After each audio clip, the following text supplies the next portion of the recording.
Hello students, आज हम लोग सीबीएसई बोर्ड क्लास 9 के बिहाइव टेक्स्ट बुक का fourth chapter a truly beautiful mind का डिस्कशन करेंगे। बच्चों, इसमें बताया गया है एक बहुत ही पॉपुलर साइंटिस्ट अल्बर्ट आइंस्टाइन के बारे में। इसमें बताया गया है उनके चाइल्डहुड के बारे में, उनके मैरिड लाइफ के बारे में, उनके अचीवमेंट्स के बारे में। साथ ही साथ ये भी बताया गया है कि वो एक साइंटिफिक जीनियस होने के साथ साथ वो एक बहुत बड़े वर्ल्ड सिटीजन, विजनरी और एक ग्रेट ह्यूमैनिटेरियन थे, मानवतावादी भी थे। तो चलिए स्टोरी को हम लोग लाइन बाय लाइन इंटरप्रेट करते हैं और इसके मीनिंग को समझते हैं। बच्चों, यहाँ लिखा गया अ ट्रूली ब्यूटीफुल माइंड, सचमुच में एक बहुत ही सुंदर दिमाग। किनके माइंड के बारे में बात किया गया? अल्बर्ट आइंस्टाइन के माइंड के बारे में बात किया गया है। बिफोर यू रीड, पढ़ने से पहले, who do you think of, आप किनके बारे में सोचते हैं? When you here the word genius, जब आप पहली बार जीनियस शब्द सुनते हैं तो आपको किनके बारे में ख्याल आता है, किनके बारे में आप सोचते हैं? हु इज ए जीनियस, कौन एक जीनियस होता है? What qualities do you think a genius has, आपको क्या लगता है जीनियस के पास कौन कौन से गुण होते हैं? तो बच्चों, एक जीनियस के पास क्या क्या क्वालिटीज़ होते हैं? तो उसके पास क्रिटिकल थिंकिंग होता है, प्रॉब्लम्स को अलग ढंग से वो देखता है, क्यूरियोसिटी होती है, इच्छा होती है, डिवोशन टुवर्ड्स गोल होता है, कॉम्पिटिटिव स्पिरिट होता है। तो ये सब क्वालिटीज़ एक जीनियस के पास होते हैं। अब आगे देखिए, we shall now read about a young German civil servant. अब हम लोग पढ़ेंगे एक यंग जर्मन सिविल सर्वेंट के बारे में। सिविल सर्वेंट मतलब पब्लिक सर्वेंट, जो गवर्नमेंट के किसी फील्ड में एम्प्लॉयड हो। Who took the world by a storm, who took the world by a storm मतलब कि to become very popular and famous in very less time, बहुत कम समय में बहुत पॉपुलर और फेमस होना, तभी फ्रेज का यूज़ करते हैं। तो ये जो पर्सन थे who took the world bye storm about 100 years ago, वो 100 साल पहले बहुत ज़्यादा पॉपुलर हो गए थे अपने वर्क को लेकर के, अपने इन्वेंशन को लेकर के। इन द समर ऑफ 1905, 1905 के समर में द 26 ईयर ओल्ड, उस टाइम इनका एज था 26 ईयर अल्बर्ट आइंस्टाइन का। तो the 26 year old published in quick succession, लगातार वो पब्लिश किए 4 ग्राउंड ब्रेकिंग पेपर्स, 4 वो ग्राउंड ब्रेकिंग पेपर्स पब्लिश किए when he was 26 year old. Ground breaking papers का मतलब वेरी इंपॉर्टेंट, जिसमें उनका आइडियाज़ बिल्कुल नया हो, अलग हो दूसरे से, बहुत ही इंपॉर्टेंट ग्राउंड ब्रेकिंग पेपर्स वो पब्लिश किए। किसके बारे में ये पेपर था? अबाउट लाइट, लाइट के बारे में था। The motion of particles, particles के मोशन के बारे में था। The electrodynamics of moving bodies, moving bodies के इलेक्ट्रोडायनेमिक्स के बारे में था, जिसमें इस स्टोरी में आगे भी बताया गया है। एंड एनर्जी, एनर्जी के बारे में था। तो ये 4 पेपर्स इन 4 चीज़ों से संबंधित थे। His work took up only a few pages in scientific journals, scientific journals किसको बोलते हैं? तो वैसा न्यूज़पेपर जिसमें सिर्फ साइंस से संबंधित आर्टिकल वगैरह छपते हों। तो ये जो भी वर्क पब्लिश किए थे साइंटिफिक जर्नल में, इनके वर्ड्स उसमें ज़्यादा नहीं थे, फ्यू पेजेस ही ऑक्यूपाई कर पाए साइंटिफिक जर्नल में। लेकिन उन कम शब्दों में हमारा जो नज़रिया था स्पेस और टाइम के प्रति वो बिल्कुल बदल गया। आगे देखिए, but change for ever our understanding of a space time and the entire cosmos, लेकिन इन कम शब्दों में हमारा जो भी अंडरस्टैंडिंग था, समझदारी था स्पेस के बारे में, टाइम के बारे में एंड द एंटायर कॉस्मोस के बारे में, पूरे ब्रह्मांड के बारे में, हमारा नज़रिया हमेशा हमेशा के लिए बदल गया। And transform the name Einstein into A synonym for genius, और आइंस्टाइन का नाम एक सिनोनिम बन गया, एक पर्याय बन गया जीनियस के लिए। मतलब जब भी हम लोग आइंस्टाइन का नाम सुनते हैं तो उसको रिलेट करते हैं जीनियस से, या तो कभी अगर हम जीनियस का नाम सुनते हैं तो उसको रिलेट करते हैं आइंस्टाइन से। ये दोनों एक दूसरे के लिए पर्याय बन गया है। अब आगे देखिए, 50 years after his death Albert genius still reigns, इनके डेथ का 50 साल हो गया है, लेकिन इनका जो जीनियस है वो अभी रेन शासन करता है।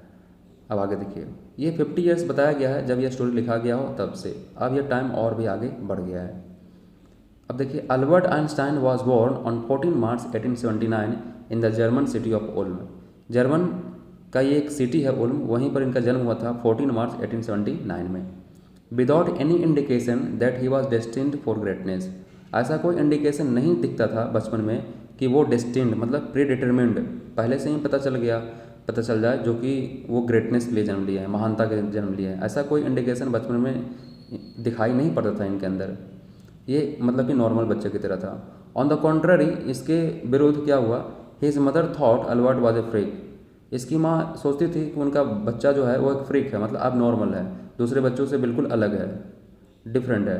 To her his head seemed much too large, उनका मानना था कि उनके बेटे का जो हेड है जो बहुत बड़ा है दूसरे बच्चों की अपेक्षा, और बिहेव भी अलग ढंग से करता है।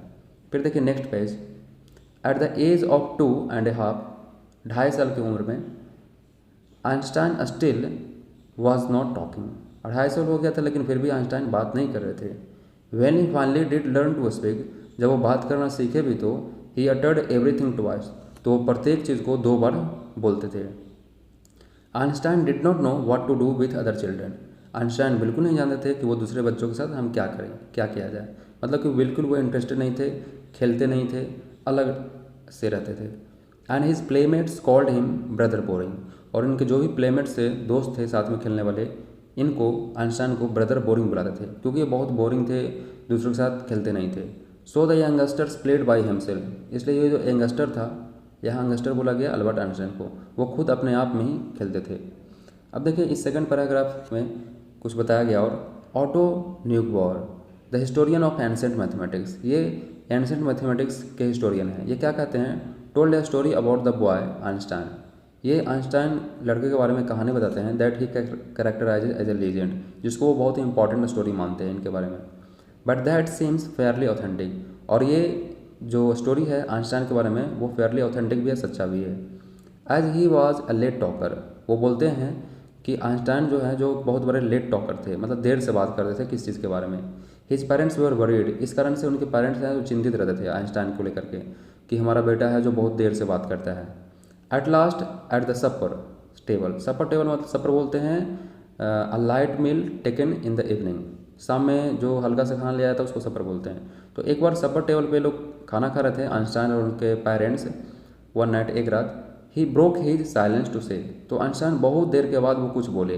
क्या बोले, the soup is too hot, वो अपने पेरेंट्स से बोले कि आज सूप है ना, सूप एक लिक्विड फूड होता है, तो वो बोले कि आज सूप है जो बहुत हॉट है।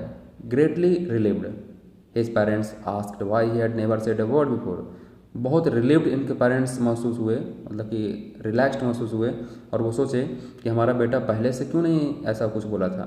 अल्बर्ट रिप्लाइड, अल्बर्ट ने रिप्लाई किया, because up to now everything was in order, क्योंकि अभी तक सब कुछ ऑर्डर में था, परफेक्टली ठीक ठाक था। तो अल्बर्ट आइंस्टाइन तब कुछ क्वेश्चन किए जब उनको लगा कि ये चीज़ें ऐसी नहीं होनी चाहिए थी, तब वो बोले। अब आगे देखिए, much of the time he specially loved mechanical toys, और अधिकांश समय वो मैकेनिकल टॉयज को ही पसंद करते थे। Looking at his new born sister Maja, उनका एक नया अभी जन्म ली हुई थी बहन थी, माजा जिनका नाम था। He said to have said, उसके बारे में बोलते हैं fine, but where are her wheels, लेकिन इसके चक्के कहाँ हैं। मतलब इसकी पेरेंट्स बोलते होंगे कि तुम्हारी जो बहन है, सिस्टर है, वो एक टॉय की तरह है, गुड़िया की तरह है, इसका ख्याल रखना। तो वो रिप्लाई किए थे कि अच्छा ठीक है, गुड़िया है तो इसके चक्के कहाँ हैं, व्हील्स कहाँ हैं। मतलब कि वो अक्सर देखते होंगे कि मैकेनिकल टॉयज में व्हील्स लगे होते हैं। अब देखिए आगे, a head master once told his father, एक बार हेड मास्टर अल्बर्ट आइंस्टाइन के फादर को बुला करके बोले that what Einstein choose as a profession would not matter because he will never make a success at anything.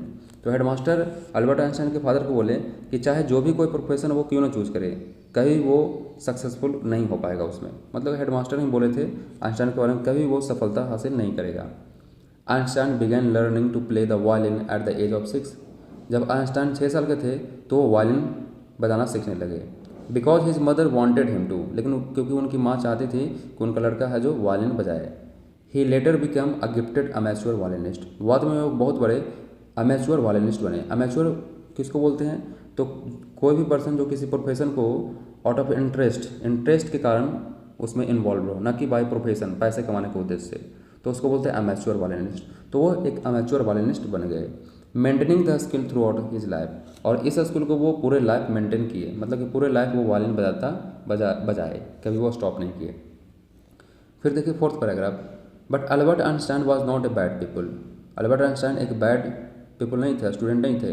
He went to high school in Munich, वो high school पढ़ने के लिए गए म्यूनिक में। बच्चों म्यूनिक है जो जर्मनी में ही है। Where Einstein's family had moved when he was 15 months old, Einstein के पेरेंट्स लोग म्यूनिक चले गए थे जब वो 15 महीने का था आइंस्टाइन, तभी से सब लोग म्यूनिक में रह रहे थे। And scored good marks in almost every subject, और आइंस्टाइन है जो लगभग प्रत्येक सब्जेक्ट में अच्छे मार्क्स स्कोर करता था। Einstein hated the schools regimentation, लेकिन आइंस्टाइन को उस स्कूल का रेजिमेंटेशन जहाँ वो पढ़ता था उस स्कूल का रेजिमेंटेशन इनको पसंद नहीं था। रेजिमेंटेशन मतलब वहाँ का system, order, discipline.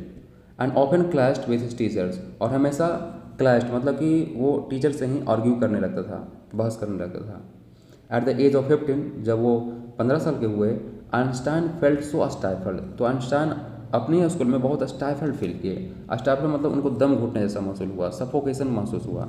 There that he left the school for good, और उनको वहाँ पे इतना सफोकेशन महसूस हुआ कि वो स्कूल को हमेशा, फॉर गुड मतलब कि परमानेंटली, हमेशा के लिए, वह स्कूल को हमेशा के लिए छोड़ करके चले गए।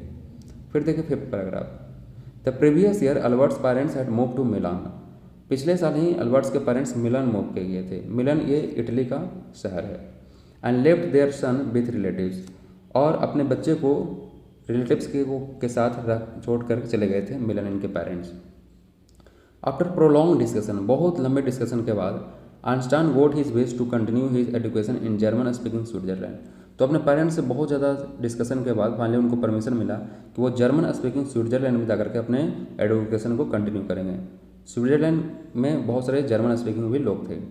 इन a city which was more liberal than Munich, और स्विट्जरलैंड में वो सिटी ऐसा था जो म्यूनिक के कंपेरिजन में बहुत लिबरल था, उदार था, मतलब उतने वहाँ पे हार्श रूल सिस्टम नहीं थे। कहाँ पे स्विट्जरलैंड में, किसकी अपेक्षा? म्यूनिक की अपेक्षा। म्यूनिक कहाँ है? जर्मनी में है। अब देखिए 6th paragraph. Einstein was highly gifted in mathematics. Einstein जो थे वो मैथमेटिक्स में बहुत ही गिफ्टेड थे, मतलब बहुत ही अच्छे थे मैथमेटिक्स में वो। एंड इंटरेस्टेड इन फिजिक्स, और फिजिक्स में उनका बहुत ज़्यादा इंटरेस्ट भी था। मैथ में भी अच्छे थे, फिजिक्स में भी उनका इंटरेस्ट था। एंड आफ्टर फिनिशिंग स्कूल के पढ़ाई को कंप्लीट करने के बाद, he decided to study at a university in Zurich. तो वो डिसाइड किए कि ज्यूरिख के यूनिवर्सिटी में ही हम स्टडी करेंगे। ज्यूरिख कहाँ है? ये स्विट्जरलैंड में ही है। But science was not the only thing, लेकिन साइंस ही सिर्फ एक ऐसा चीज़ नहीं था दैट अपील्ड, जो उनको इंटरेस्ट दिलाया था, अच्छा लगता था, टू द डैशिंग मतलब कि attractive young man with the walrus moustache. मतलब सिर्फ साइंस ही ऐसा चीज़ नहीं था जो कि इस अट्रैक्टिव वॉलरस मुस्टाच वाले पर्सन को अच्छा लगता था। मतलब साइंस के अलावा भी बहुत सारी चीज़ें इनको अच्छी लगती थी। वॉलरस मुस्टाच बच्चों, वॉलरस एक मरीन मैमल होता है जिसके जो मुस्टाच होता है ना, वो माउथ अपर लिप्स के नीचे तक आते हैं, तो इसलिए ये भी ऐसा ही मुस्टाच रखा करते थे, इसलिए इनको कहा गया वॉलरस मुस्टाच। अब देखिए आगे 7th paragraph. He also failed A special interest in A fellow student. इनका एक बहुत खास इंटरेस्ट था, लगाव था एक साथी स्टूडेंट में, फेलो स्टूडेंट में। इनका नाम था Mileva Maric, whom he found to be a clever creature. जिनको वो पाए कि ये जो मिलेवा मैरिक है वो बहुत ही क्लेवर क्रिएचर है, मतलब ये भी आइंस्टाइन की तरह बहुत ही क्लेवर थे, इंटेलिजेंट थे। दिस यंग सर्व, ये जो मिलेवा मैरिक जो गर्ल थी वो सर्बियन थी, मतलब सर्ब ये यूरोपियन कंट्री है, सर्बिया, वहीं की थी, इसलिए बोला गया this young Serb had come to Switzerland. ये जो यंग सर्व थी जिसको मिलेवा मैरिक बोला गया, वो स्विट्जरलैंड आई थी, किस लिए? Because the university in Zurich, क्योंकि ज्यूरिख में जो यूनिवर्सिटी था was one of the few in Europe where women could get degrees. तो यूरोप के कई सारे यूनिवर्सिटी थे, लेकिन उनमें से बहुत कम यूनिवर्सिटी था जहाँ वीमेन को डिग्री दिया जाता था। इसलिए ज्यूरिख से ही आए थे डिग्री लेने के लिए, क्योंकि यहाँ डिग्री मिलती थी वीमेन को। आइंस्टाइन सा इन हर एन एलाई। आइंस्टाइन है जो मिलेवा मैरिक में क्या देखते हैं? N ally. एलाई मतलब एक फ्रेंड के रूप में देखते हैं उनके अंदर। अगेंस्ट द फिलिस्टाइंस, किसके अगेंस्ट में वो फ्रेंड के रूप में उनको देखते हैं? अगेंस्ट फिलिस्टाइंस। फिलिस्टाइंस बोलते हैं बच्चों वैसे पर्सन्स को जिसका इंटरेस्ट म्यूजिक, आर्ट, लिटरेचर में नहीं हो। तो आइंस्टाइन को ये बिल्कुल अच्छा नहीं लगता था। Those people in his family and at the university with whom he was constantly at odds. तो कुछ लोग फैमिली में भी इनके कुछ लोग थे और यूनिवर्सिटी में भी कुछ लोग थे जो फिलिस्टाइंस थे।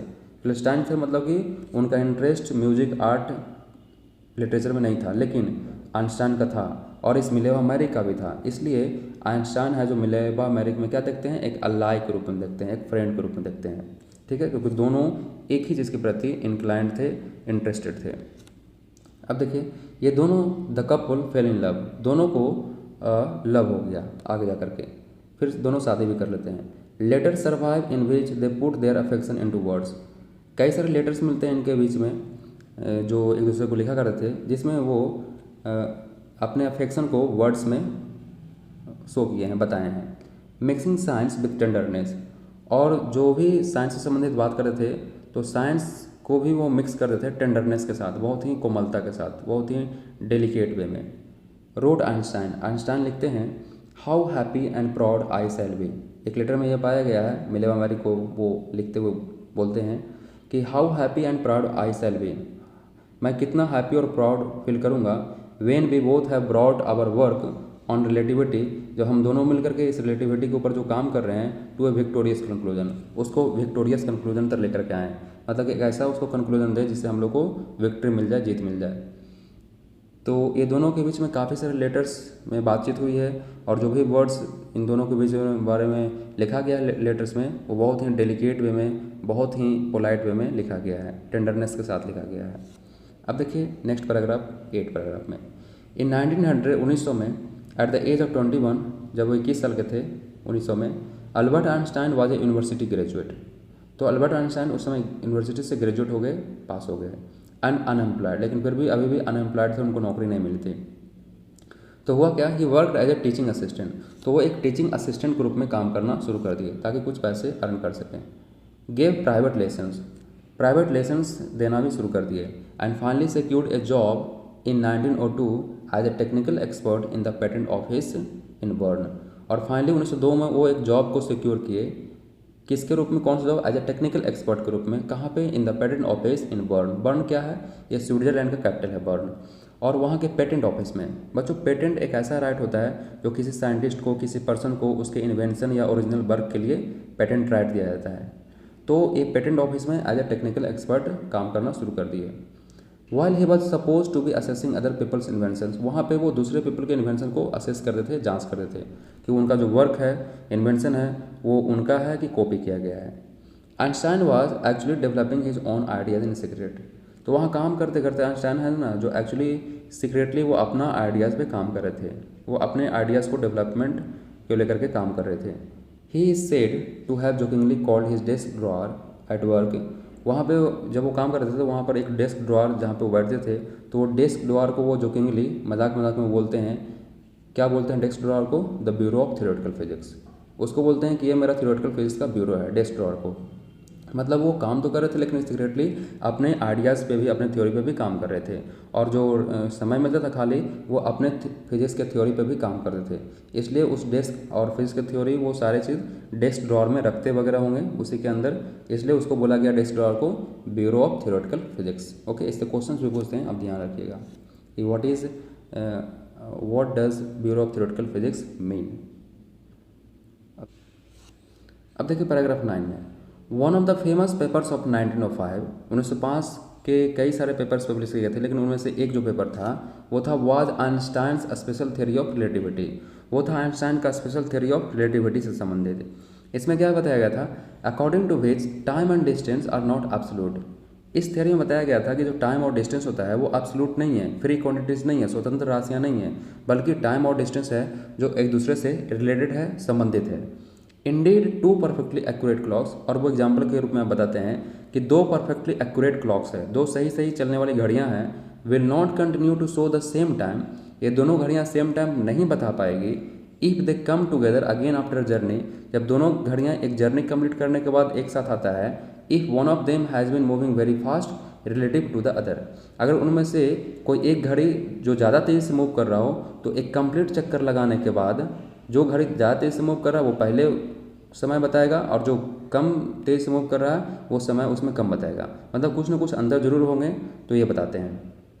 From this followed the world's most famous formula, और इसी से वर्ल्ड का सबसे मोस्ट फेमस फार्मूला निकल के सामने आता है, विच डिस्क्राइब, जो डिस्क्राइब करता है the relationship between mass and energy, mass और एनर्जी के बीच में रिलेशनशिप। तो ये फार्मूला क्या है, ई मतलब एनर्जी और ई इक्वल टू mc², ए मतलब मास, सी मतलब स्पीड ऑफ लाइट। देखिए यहाँ नीचे बताया गया है, in the mathematical equation E stands for energy, M for mass and C for the speed of light in vacuum, and that is about 3 lakh kilometre per second, that is the speed of light in vacuum. फिर देखिए नीचे बताया गया, when you, एक example के रूप में फिर वो बताते हैं कि when you sit with a nice girl for 2 hours, जब एक बहुत ही अच्छी लड़की के साथ आप 2 घंटे तक बैठते हैं, इट सीम्स लाइक 2 मिनट्स, तो ऐसा लगता है कि 2 ही मिनट हुआ है, कुछ देर और बैठना चाहिए था। When you sit on A hot stove, लेकिन जब आप वहीं किसी हॉट स्टोव पे बैठ जाते हैं अचानक गलती से फॉर 2 मिनट्स, भले ही 2 मिनट्स या 2 सेकंड के लिए या 5 सेकंड के लिए ही बैठते हैं, बहुत कम समय के लिए बैठते हैं, इट सीम्स लाइक 2 आवर्स, तो ऐसा लगता है ना कि 2 घंटे बैठे रह गए, दैट इज रिलेटिविटी, यही रिलेटिविटी है, यही सापेक्षता का सिद्धांत है, मतलब हर चीज़ एक दूसरे से क्या है, रिलेटेड है, टाइम और डिस्टेंस बेसिकली। फिर देखिए 10th पैराग्राफ में, while Einstein was solving the most difficult problems in physics, जब उस समय की बात किया गया है जब आइंस्टाइन फिजिक्स का सबसे difficult problems complex problem solve कर रहे थे, his private life was unravelling, तो उनका प्राइवेट लाइफ था ना जो अनरेवलिंग हो रहा था, मतलब कि फेल हो रहा था, बिखर रहा था, उनका प्राइवेट लाइफ ठीक से नहीं चल रहा था। Albert had wanted to marry Mileva Maric, Albert ने डिसाइड किया था कि मिलेवा मैरिक जो उनका फेलो स्टूडेंट था जिसमें वो स्पेशल इंटरेस्ट महसूस करते थे, उनसे वो विवाह शादी करना चाहते थे right after finishing his studies, ये सोच लिए थे कि स्टडीज़ फिनिश करने के बाद उनसे हम शादी कर लेंगे। But his mother was against it, लेकिन आइंस्टाइन का जो मदर थे वो उनके विरुद्ध थे शादी का। क्यों विरुद्ध थे? रीज़न दिया गया है, सी थॉट मिलेवा वो वॉज 3 years ओल्डर, एक रीज़न तो ये था कि मिलेवा जो कि 3 साल बड़ी थी आइंस्टाइन से, older than her own son, was too old for him, वो इतनी बड़ी थी जो आइंस्टाइन के लिए फिट नहीं थे, सुटेबल नहीं थे। तो एक रीज़न ये था कि Mileva Maric was 3 year older than Albert Einstein. दूसरा रीज़न क्या है कि she was also bothered by Mileva's intelligence, उनकी जो माँ है वो मिलेवा के इंटेलिजेंस को लेकर के भी बोदर थी, चिंतित थी। क्यों? Because she is a book like you, क्योंकि मिलेवा मैरिक जो थी ना वो अल्बर्ट आइंस्टाइन की तरह ही बुक थी, मतलब वो भी बहुत इंटेलिजेंट थी, हमेशा पढ़ती रहती थी रिसर्च को लेकर के। हिज मदर सेड, उनकी माँ बोलती है आइंस्टाइन, तो इसकी मदर ये बोलती है ना कि वो भी तुम्हारी की तरह ही एक बुक है। तो 2 रीज़न था, एक तो एज और दूसरा intelligence. Einstein put the wedding of, इसलिए आइंस्टाइन ने क्या किया, वेडिंग को पुट अप कर दिया, पोस्टपोन कर दिया, स्थगित कर दिया, क्योंकि उनकी माँ रेडी नहीं थी। फिर देखिए 11th पैराग्राफ में, the pair finally married in January 1903, लेकिन बाद में जो पेयर थे, पेयर यहाँ बोला गया अल्बर्ट आइंस्टाइन और मिलेवा मैरिक को, ये दोनों फाइनली जनवरी 1903 में विवाह शादी कर लेते हैं। एंड हैड 2 sons, और 2 बच्चे भी होते हैं, इनके बेटे भी होते हैं। And a few years later, और कुछ सालों के बाद द मैरिज फॉल्टर्ड, लेकिन मैरिज ठीक ठाक से नहीं चलता है। फ्यू ईयर्स के बाद, कुछ सालों के बाद मैरिज है जो फॉल्टर, लड़खड़ाने लगता है। Mileva meanwhile was losing her intellectual ambition, और मिलेवा जो थी वो अपना इंटेलेक्चुअल एम्बिशन वो खो रही थी, अपना इंटेलिजेंस को धीरे धीरे खो रही थी, जो वो लाइफ में बनना चाहती थी वो पीछे छूटता जा रहा था। And becoming an unhappy housewife, और धीरे धीरे वो नाखुश एक हाउसवाइफ बन रही थी। तो ये सब प्रॉब्लम आ रहे थे। After years of constant fighting, दोनों में बहुत सारा कॉन्स्टेंट फाइटिंग भी होने लगा, आर्गूमेंट भी होने लगा, हॉट आर्गूमेंट होने लगा। द कपल फाइनली डिवोर्स इन 1919, तो कपल है जो फाइनली डिवोर्स ले लेते हैं, तलाक ले लेते हैं 1919 में।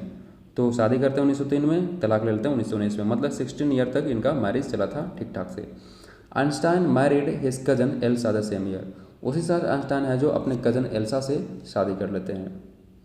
अब देखिए पैराग्राफ 12 में, Einstein's new personal chapter coincided with his rise to world fame, तो आइंस्टाइन न्यू पर्सनल चैप्टर, मतलब पर्सनल चैप्टर यहाँ बताया गया आइंस्टाइन का second marriage with her cousin Elsa. कुछ रिलीजन कम्युनिटी में अपने कज़न के साथ भी मैरिज करने का ये प्रावधान होता है, इसलिए ये जो आइंस्टाइन जो थे वो जीव थे, यहूदी थे, और जीव में ये प्रावधान होता है। तो आइंस्टाइन का जो न्यू पर्सनल चैप्टर, मतलब अपने कज़न के साथ मैरिज, ये कोइंसाइडेड, ये साथ साथ होता है with his rise to world fame, मतलब इनका शादी करना और उनके वर्ल्ड पॉपुलर होना, वर्ल्ड में फेम गेन करना, ये दोनों साथ साथ होना शुरू हो जाता है। इन 1915 में he had published his general theory of relativity, 1915 में ही वो general theory of relativity publish कर चुके थे, which provided a new interpretation of gravity, और जिसमें बताया गया था उस थ्योरी में ग्रेविटी का एक नया इंटरप्रिटेशन दिया गया था, एक नया डिस्क्रिप्शन दिया गया था, वर्णन दिया गया था। और एन एक्लिप्स ऑफ द सन इन 1990, 1919 में सन में एक एक्लिप्स आया था, सन को एक ग्रहण लगा था 1919 में, तो broad proof that it was accurate, तो उसने ये साबित कर दिया था कि ये जो थियरी है आइंस्टाइन का वो बिल्कुल एक्यूरेट है, सही है। क्या साबित किया था? तो एन एक्लिप्स ऑफ द सन आकर के ये साबित किया था कि जो आइंस्टाइन का जो थियरी है वो बिल्कुल ही एक्यूरेट है, सही है। Einstein had correctly calculated in advance, Einstein ने बहुत पहले ही इन एडवांस कैलकुलेट किया था the extent to which the light from fixed stars, कि फिक्स्ड स्टार से चलने वाले लाइट, निकलने वाला light would be deflected through the sun's gravitational field, जब सन से निकलने वाला लाइट सन के ग्रेविटेशनल स्टार से निकलने वाले लाइट जब सन के ग्रेविटेशनल फील्ड में पहुंचते हैं तो थोड़ा सा वो डिफ्लेक्ट हो जाते हैं, मुड़ जाते हैं। The newspaper proclaimed his work, और जब ये चीज़ बताया आइंस्टाइन ने तो सारे न्यूज़पेपर ने क्या किया? प्रोक्लेम किया, घोषणा किया his work as a scientific revolution, सारे न्यूज़पेपर वालों ने इनके वर्क को एक साइंटिफिक रेवोल्यूशन, एक साइंस के क्षेत्र में क्रांति के रूप में वो प्रोक्लेम किया, अपने अपने न्यूज़पेपर में छापा। अब देखिए paragraph 13, Einstein received the Nobel prize for physics in 1921, Einstein ने फिजिक्स में उनको नोबेल प्राइज़ मिला था 1921 में। He was showered with honours and invitation उन from all over the world. पूरे दुनिया में चारों तरफ से उनको ऑनर्स और इन्विटेशन से शॉवर किया जाता है, बहुत ज़्यादा उनको प्रेज मिलती है, प्रशंसा मिलती है। And lauded by the praise, और प्रेज है जो उनको बहुत ज़्यादा एडमायर करता है, प्रशंसा करता है। फिर देखिए 14 पैराग्राफ में, when the Nazis came to power in Germany, Nazi ये हिटलर का पार्टी था।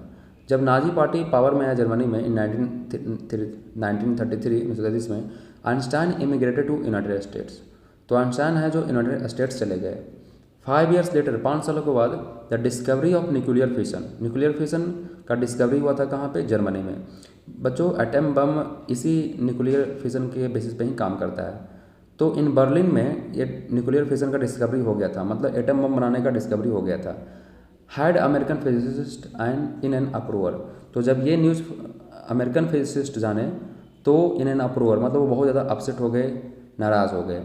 Many of them had fled from fascism, बहुत सारे लोग फासिज्म से भाग करके दूसरे कंट्री में चले गए। ये फासिज्म क्या होता है? तो एक ऐसा सिस्टम ऑफ गवर्नमेंट होता है जिसमें डिक्टेटरशिप होती है, डिक्टेटर रूल करता है, और डिक्टेटर के कहे गए प्रत्येक ऑर्डर को वहाँ के सिटीजन को फॉलो करना होता है, मतलब डिसएग्री नहीं कर सकता है। और इसका जो लीडर था वो इटली का बेनिटो मुसोलिनी था, फासिज्म का। फिर देखिए तो सब लोग वहाँ से भाग गए फासिज्म से, जस्ट एज आइंस्टाइन हैड, जैसा कि आइंस्टाइन बहुत पहले ही जर्मनी से निकल गए थे, उस तरह से बहुत सारे लोग जर्मनी और इटली से निकल गए। And now they were afraid that Nazis could build and use N atomic bomb, और सब लोग डरे हुए थे कि जो नाजी पार्टी है वो अब एटॉमिक बम का यूज़ करेगा दूसरे कंट्रीज़ पे। तो फिर क्या होता है, अब देखिए पैराग्राफ 15 में, एट द अर्जिंग ऑफ एक कलीग के अर्ज करने पे, फोर्स करने पे, Einstein wrote letter to the American president Franklin D Roosevelt. तो उस टाइम के अमेरिकन प्रेसिडेंट थे फ्रैंकलिन डी रूजवेल्ट, उनको आइंस्टाइन एक लेटर लिखते हैं ऑन 2 अगस्त 1939 को, इन विच ही वार्न, जिसमें उस लेटर में वो वार्न किए, बताए a single bomb of this type, कि इस टाइप का एक सिंगल बॉम्ब, किस टाइप का? एटम बम की तरह का, एक्सप्लोडेड इन ए पोर्ट, अगर वो उसको एक पोर्ट एरिया में एक्सप्लोड किया जाए जहाँ पानी वाले जहाज आकर लगते हैं, उसको पोर्ट एरिया बोलते हैं। तो बोलते हैं कि अगर इस टाइप का एक सिंगल बम किसी पोर्ट वाले एरिया में एक्सप्लोड किया जाए, उसको फोड़ा जाए, might very well destroy the whole port together with some of the surrounding territory, तो पूरा का पूरा पोर्ट को वो डिस्ट्रॉय कर सकता है, साथ ही साथ उसके अगल बगल सराउंडिंग टेरिटरी को भी, एरिया को भी वो डिस्ट्रॉय कर सकता है, मतलब इतना डिस्ट्रक्टिव होता है atom bomb. His words did not fail to have an effect, his words did not fail to have an effect, मतलब कि उनके वर्ड्स का कुछ प्रभाव पड़ा American president Franklin D Roosevelt पे। The American developed the atomic bomb in a secret project of their own, इधर America ने भी एटॉमिक बम को सीक्रेटली वो डेवलप कर लिया था, बनाना सीख गया था, और इसका वो यूज़ भी कर लेता है America. And dropped it on the Japanese cities of Hiroshima and Nagasaki in August 1945, और 1945 में भी जापान के 2 शहरों हिरोशिमा और नागासाकी पे अमेरिका है जो उसका यूज़ भी कर लेता है बनाने के बाद। अब देखिए पैराग्राफ 16 में, Einstein was deeply second by the extent of the destruction, जब ये डिस्ट्रक्शन हुआ एटम बम का तो आइंस्टाइन इससे बहुत सेकंड मतलब बहुत प्रभावित हुए, उनको ये देख करके बहुत बुरा लगा। This time he wrote a public missive to the United Nation, इस टाइम वो एक पब्लिक मिसिव मतलब लेटर, एक पब्लिक लेटर लिखे, किसको? टू द यूनाइटेड नेशंस को। ये यूनाइटेड नेशंस क्या होता है कि 24 अक्टूबर 1945 में एक संगठन बना था जिसका काम था वर्ल्ड में पीस को एडवोकेट करना, वर्ल्ड में शांति को लाना। अगर कोई 2 नेशंस कंट्रीज़ लड़ाई कर रहा है तो उसको स्टॉप करना। तो वो यूनाइटेड नेशंस को एक पब्लिक मिसिव लिखते हैं, लेटर लिखते हैं। इन इट ही प्रोपोज्ड, जिसमें वो प्रस्ताव रखते हैं, the formation of a world government, कि एक वर्ल्ड गवर्नमेंट का फॉर्मेशन किया जाए, निर्माण किया जाए। Unlike the letter to Roosevelt this one made no impact, लेकिन इस लेटर ने कोई प्रभाव नहीं दिखाया, जो लेटर वो रूजवेल्ट को लिखे थे वहाँ वो प्रभाव दिखा था, लेकिन यहाँ पे कोई प्रभाव नहीं दिखा। But over the next decade, लेकिन अगले कुछ आने वाले डिकेड में, दशकों में, डिकेड बोलते हैं पीरियड ऑफ 10 ईयर्स, आगे आने वाले कुछ डिकेड तक Einstein got over more involve in politics, Einstein है जो पॉलिटिक्स में बहुत ज़्यादा इन्वॉल्व रहने लगे। Agitating for an end to the arms buildup, और आर्म्स बिल्डअप जो भी हथियार बिल्डअप कर रहे थे उसके अगेंस्ट में वो एगिटेट करने लगे, विरोध करने लगे। एंड यूजिंग हिज पॉपुलरिटी, और जो पॉपुलर वो थे ही तो अपने पॉपुलरिटी का वो यूज़ किए थे to campaign for peace and democracy, कि दुनिया में पीस एस्टेब्लिश किया जाए, शांति और डेमोक्रेसी लाया जाए, लोकतंत्र लाया जाए। अब देखिए पैराग्राफ 17 में, वेन आइंस्टाइन डायड इन 1955, जब आइंस्टाइन का डेथ होता है 1955 में एट द एज ऑफ 76, 1976 के एज में, he was celebrated as a visionary and world citizen. तो उनको सेलिब्रेट किया गया, माना गया एज ए विजनरी। विजनरी बोलते हैं वैसे पर्सन को जो फ्यूचर के बारे में संबंधित हो, फ्यूचर के बारे में लेकर के वरीड हो बहुत ज़्यादा, एंड वर्ल्ड सिटीजन, वो एक वर्ल्ड सिटीजन के रूप में उनको देखा गया। वर्ल्ड सिटीजन क्यों कहा गया? क्योंकि वो सिर्फ जर्मनी या इटली या स्विट्जरलैंड से संबंधित नहीं थे, बल्कि पूरे वर्ल्ड को लेकर के वो चिंतित रहते थे, इसलिए उनको वर्ल्ड सिटीजन बोला गया। पूरे ऐसा लगता था कि वो पूरे वर्ल्ड के एक नागरिक हों। आज मैं एज साइंटिफिक जीनियस, वो एक साइंटिफिक जीनियस तो थे ही, मतलब जितना वो साइंटिफिक जीनियस थे उतना ही बड़े वो एक विजनरी और वर्ल्ड सिटीजन भी थे। तो बच्चों ये था स्टोरी अल्बर्ट आइंस्टाइन के बारे में, जिसमें बताया गया है कि वो कैसे वर्ल्ड में पीस एस्टेब्लिश करना चाहते थे, आर्म्स बिल्डअप के अगेंस्ट में थे, वो एक बहुत बड़े ग्रेट ह्यूमैनिटेरियन भी थे, मानवतावादी भी थे। तो ये था स्टोरी, होप आप लोगों की अच्छी लगी होगी। Okay, thank you, all the best.